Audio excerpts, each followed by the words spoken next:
Hora de falar sobre o São Paulo. Você sabia que o Tricolor recusou 226 milhões de reais em propostas? Revelação feita pelo próprio presidente do clube, Júlio Casares. Ele participou de uma palestra e lembrou do ano de 2023, contando que Wellington, Pablo Maia e Rodrigo Nestor tiveram ofertas gigantes. Abre aspas para o presidente: segurei pela final da Copa do Brasil. Poderia ter perdido o título. Poderia, mas eram jogadores muito importantes naquele momento. Então recusei as propostas de 35 milhões de euros, hoje mais ou menos 226 milhões de reais. A ideia era vendê-los em janeiro, mas os três acabaram se machucando e tive que assumir o déficit, fecha aspas para o Júlio Casares. Importante contar que o Pablo Maia segue no São Paulo até hoje, inclusive passou recentemente por mais uma lesão. Rodrigo Nestor foi emprestado ao Bahia, onde é o reserva, enquanto o Wellington saiu de graça do São Paulo no fim do ano passado, fim do contrato. Ele não renovou o vínculo e acabou se acertando com o Southampton da Inglaterra. Quero falar agora sobre o São Paulo e a renovação de contrato de Alan Franco, em que pé está. Vale a lembrança de que restam apenas 4 dias para que o São Paulo estenda o contrato do atleta, sem correr o risco de vê-lo assinando um pré-contrato com qualquer outro clube do Brasil ou do exterior. O contrato do Alan Franco com o São Paulo se encerra em 31 de dezembro. A partir de 1º de julho, ele entra nos últimos 6 meses de contrato, ou seja, já pode assinar esse pré-contrato, que permitiria a ele sair de graça do Tricolor no fim dessa temporada, se mudando para um outro time a partir do ano que vem. Conversei antes de gravar o vídeo com o presidente Júlio Casares para entender o que trava essa negociação. Abre aspas para o presidente: estamos ajustando as coisas, demora mesmo. Tenho esperança de que vamos renovar, até porque temos um caminho, afirmou o presidente Júlio Casares. É importante contar que esse otimismo do Júlio não é de agora. Já havia conversado, por exemplo, no mês passado, e ele mantinha esse discurso de que vai acontecer. Mas outras pessoas dentro do departamento de futebol do São Paulo não olham pelo mesmo sentido, nem no mesmo caminho. Entendem que o Alan Franco tem adiado a resposta, criado uma série de dificuldades para estar agora, a 6 meses do fim do contrato, e, por consequência, disponível para assinar pré-contrato com qualquer outro clube. Palmeiras e Cruzeiro já sinalizaram ao atleta e não ao São Paulo a intenção de assinar esse acordo prévio para que ele se torne reforço no ano que vem. A questão financeira é hoje o grande impeditivo. O Alan Franco quer ter o maior salário entre zagueiros do São Paulo. Há também uma pendência com empresários do atleta, ainda da sua chegada ao São Paulo. Ele havia sido contratado de um time americano por $300 mil. Só para completar sobre o Tricolor, Bobadilla foi multado pela Conmebol em em $15 mil pela acusação de xenofobia na partida contra o Tajeres. Ele se referiu ao Navarro, jogador do clube argentino, como venezuelano morto de fome. O caso deu uma confusão, Bobadilla chegou a ser levado para uma delegacia e a Conmebol aplicou essa brilhante multa, obviamente que eu estou sendo irônico, de $15 mil. Hora de falar sobre o São Paulo para responder a uma boataria que começou nos últimos dias e dá conta de que o Tricolor está disposto a contratar os meias Renier ou Lincoln. Você vai lembrar do Renier, jogador formado na base do Flamengo e vendido em 2020 para o Real Madrid por 30 milhões de euros. Já o Lincoln teve recentemente emprestado ao Red Bull Bragantino, pertence ao Fenerbahçe e disputou a última temporada no Hull City da 2ª divisão inglesa. Passagem por lá discreta, só 11 jogos, nenhum gol e uma assistência. Não dá para dizer que nem o Renier nem o Lincoln fizeram boas temporadas. O Renier esteve emprestado ao Granada, também da 2ª divisão, mas da Espanha, e por lá foi muito mais reserva do que titular.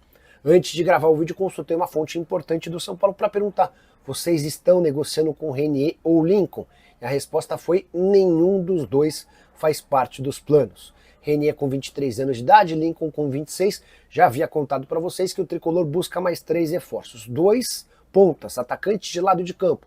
O outro deve ser um volante. O Thiago Mendes seria uma alternativa se topasse baixar sua pedida. Apesar de estar livre no mercado, depois de sair do Al Rayyan, o Thiago Mendes está exigindo algo na casa de R$1 milhão por mês. Todos os reforços que chegarem no São Paulo a partir de agora precisarão da aprovação de Hernan Crespo. Quero te contar agora tudo o que eu sei sobre Juan, zagueiro que pertence ao Sassuolo e esteve emprestado ao São Paulo. O vínculo se encerra no dia 30 de junho. Nessa terça-feira, o São Paulo foi comunicado pelo Sassuolo que não aceitou a proposta de empréstimo do tricolor. O São Paulo promete uma nova oferta, mas há uma divergência dentro do próprio São Paulo. As pessoas do CT da Barra Funda, onde atua o departamento de futebol, gostariam de contar com o Juan a qualquer custo, ainda que o empréstimo próximo tivesse a obrigação de compra, no valor de 4.200.000 euros. No Morumbi, onde ficam os demais diretores, esse valor é tratado como um grande absurdo. Qual a lógica de comprar o Juan, zagueiro de 25 anos de idade, que não conseguiu ser titular absoluto em nenhum momento enquanto esteve emprestado no São Paulo, levando em consideração que o tricolor acaba de vender o Alves, que é um meia atacante de 20 anos de idade, por 6 milhões de euros. De fato, não faz o menor sentido. Mas, na Barra Funda, existe uma insistência para que esse negócio aconteça. O que eu posso contar para vocês é que a tendência é que o São Paulo só aceite fechar com o Sassuolo se o clube italiano aceitar um empréstimo longo de pelo menos um ano sem obrigação de compra, com metas estipuladas e precisariam ser metas bastante difíceis, como por exemplo metade das partidas da temporada como titular. Só para completar, é importantíssimo lembrar que o Juan vai precisar passar por uma cirurgia no joelho. Ninguém sabe ao certo a gravidade da lesão, há necessidade de um procedimento para abrir o joelho e entender as condições. Mas isso vai demandar tempo, o que torna a contratação do atleta ainda mais complexa. Confesso que não consigo entender a insistência dos homens do departamento de futebol e não a comissão técnica na manutenção do Juan. Hora de falar sobre o São Paulo para esclarecer se existe alguma proposta ou possibilidade de saída de André Silva, o centroavante do tricolor que virou titular, especialmente depois da lesão do Caleri. Essa especulação surge no início dessa semana e causa preocupação nos São Paulinos. A notícia dava conta de que um time dos Emirados Árabes Unidos já havia aberto conversas e feito uma baita proposta para o André Silva. Conversei com o presidente Júlio Casares, que respondeu, abre aspas, não teve nenhuma oferta ou sondagem. Isso é muita invenção, fecha aspas. André Silva, que na atual temporada soma 31 jogos, 11 gols e 3 assistências, havia sido comprado por 3,5 milhões de euros. E nesse momento vai disputar a condição de titular com o Juan de Neno, contratado por empréstimo, ou melhor, ele rescindiu o contrato no Cruzeiro para assinar até dezembro com o tricolor. Rian Francisco vai correr por fora, não se descarta inclusive a possibilidade de o Rian ser utilizado como um segundo atacante para que não tenha que ficar disputando nos embates corpo a corpo com os zagueiros adversários. Só para completar sobre o São Paulo, deixa eu esclarecer um outro ponto. Na manhã dessa terça-feira, uma fonte são paulina me assegurou que o Juan Tressoldi não ficaria. No final do dia, vários setoristas do São Paulo afirmaram que o São Paulo ainda tenta um acordo com o Sassuolo.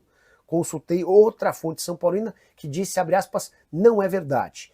Pretendíamos um empréstimo maior, em razão da necessidade de uma cirurgia pela qual o Juan vai passar. Mas teríamos que ver como é que o atleta evoluiria. Consegui descobrir que essa lesão no joelho é séria, trata-se de uma lesão de menisco com algumas complicações que vão demandar um tempo de recuperação grande. E isso também acabou influenciando na decisão do Sassuolo de não permitir um novo empréstimo. Diante desse cenário, hoje está muito mais para o Juan não ficar mesmo no São Paulo do que para qualquer outra situação diferente. Quero te atualizar agora sobre a possibilidade de Pablo Maia ser vendido pelo São Paulo em julho. Você deve ter encontrado nas redes sociais notícias dando conta de que o volante tem negociações para deixar o tricolor. Consultei o São Paulo e representantes do atleta e posso assegurar que não há nenhuma proposta oficial nem algo parecido. Houve uma sondagem muito leve já há algum tempo de um clube espanhol e esse clube acabou por não seguir nas conversas, então o próprio staff do Pablo Maia dá a chance de uma negociação para julho como muito pequena, para não dizer mínima. Isso também tem a ver com o fato de que o Pablo, se recuperando de uma contusão que o afastou durante bastante tempo, ainda não conseguiu assumir o papel de protagonista no São Paulo. A expectativa é de que a partir da volta, após a pausa do Super Mundial, aí sim, ele retome a condição de titular absoluto e na janela de dezembro, ou então em julho do ano que vem, possa aparecer alguma coisa mais importante. Se o assunto é venda de volante, hoje o São Paulo está muito mais preparado para negociar o Bobadilla do que qualquer outro jogador. O paraguaio que perdeu espaço com o Zubeldia também não deve ser tão utilizado sob o comando do Hernan Crespo. Então, se pintar uma proposta que permita ao São Paulo pelo menos recuperar o investimento feito no jogador, esse negócio acontecerá. A saideira sobre o São Paulo, Hernan Crespo será apresentado nessa terça-feira como novo treinador tricolor. Bora falar agora sobre Corinthians, São Paulo e Água Santa na mira da polícia em investigações ligadas ao crime organizado. Sobre o São Paulo é importante esclarecer, tá? Antes de gravar esse vídeo, conversei com uma pessoa envolvida nas investigações. Não há nenhuma suspeita contra o São Paulo. O que a polícia apurou é que há um negócio envolvendo um jogador que passou pelo São Paulo com ligação com o Aljota. A polícia assegura que não tem nada contra o tricolor. Esse jogador é o Juan, que pertencia à União Barbarense. O São Paulo se defende afirmando que não tinha a mínima noção de que a contratação do Juan poderia ter qualquer ramificação com o crime organizado. A polícia confirma a versão do São Paulo e não coloca o São Paulo como suspeito.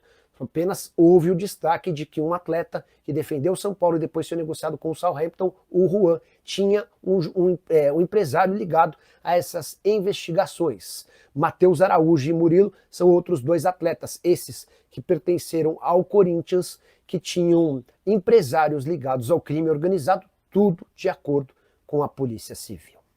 Preciso te explicar agora se existe alguma chance de Rigoni virar reforço do São Paulo.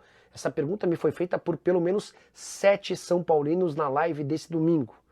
Confesso que não via nenhuma possibilidade dessa história ir adiante, mas diante da insistência dos São Paulinos, mandei mensagem para um dirigente importante do departamento de futebol. A pergunta foi, pode acontecer de o Rigoni voltar ao São Paulo? Você lembra dele, né? Atacante argentino, hoje com 32 anos de idade, que fazia parte do São Paulo em 2021 e em 2022. Ele, inclusive, viveu seu melhor momento com a camisa do tricolor na temporada de 2021, sob o comando do Hernan Crespo. Acho que é por isso, pela volta do Crespo, que muita gente associou a chance de o Rigoni voltar. O Rigoni já demonstrou em outros momentos a intenção de virar reforço do São Paulo. Nesse momento ele joga no León do México, temporada de 15 jogos, 1 gol e 1 assistência. Foram 7 jogos como titular e 8 como reserva. A resposta desse dirigente são paulino com quem conversei: não estamos negociando com o Rigoni, ou seja, pessoal, dá para riscar o nome do Rigoni do mapa. São Paulo busca 2 pontas, além de um meio-campista, mas não será o argentino. Só para completar o noticiário de São Paulo, uma curiosidade: o tricolor inicia essa semana a última do contrato de Lisieiro, jogador formado na base do São Paulo e fora dos planos da diretoria. Fala pessoal, estamos aí com atualizações importantes do São Paulo. Se inscreva e ative o sininho para receber mais atualizações do tricolor. Deixe seu like, que é muito importante para o crescimento do canal. Utilize o espaço aqui embaixo para registrar sua opinião. Ficamos por aqui com mais esse giro de notícias. Um abraço e até o próximo vídeo.